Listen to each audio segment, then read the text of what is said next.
Russian President Vladimir Putin turned 70 this year, and regardless of the veracity of the rumors about his serious illness, the days of the dictator are numbered. They will be finally counted on the battlefield in Ukraine. That is why in Russia every day there are more and more signs of the beginning of the struggle for the throne in the Kremlin. Experts are sure that the chance to peacefully transfer power to a successor has been missed. Peacefully occurs when there is a constitution, law, tradition. The king is dead. Long live the king. But in general, law, order and tradition are necessary, sometimes insufficient, but always a necessary condition for a peaceful transition of power. We don't have it. We don't have elections. Legitimacy is generally unclear on what it is based and so on. Therefore, yes, we will have it with blood.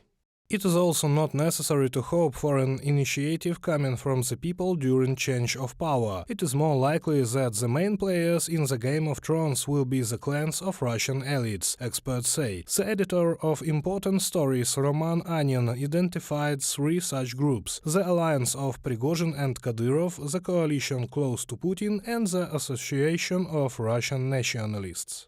The clans surrounding Vladimir Putin today are like organized crime groups. Some of them have their own armies, for example, Yevgeny Prigozhin and the head of the National Guard, Viktor Zolotov. Others have official security units, for example, the head of the Security Council, Nikolai Patrushev. Each clan has its own financial resources, banks, state corporations, large companies. Some clans own entire regions, such as Ramzan Kadyrov, Chechnya, and they are not subject to any law. Roman Anin, editor of the Important Stories publication, in an author's column.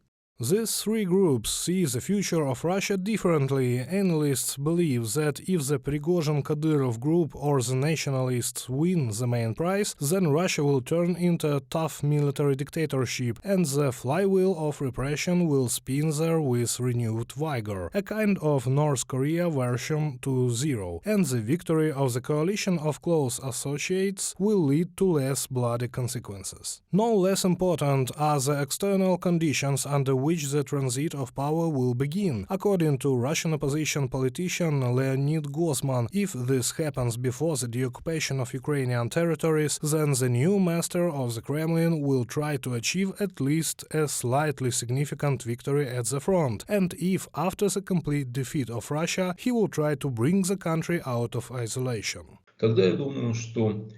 Then I think that practically anyone who takes the royal throne will try to make peace both with you and the West, and will retreat politically and so on. Just because people from our top, they are cynical people, they don't care about Ukraine, of course. They don't care about Russia, but they do care about themselves. They have worked hard to earn billions and want forgiveness from the West.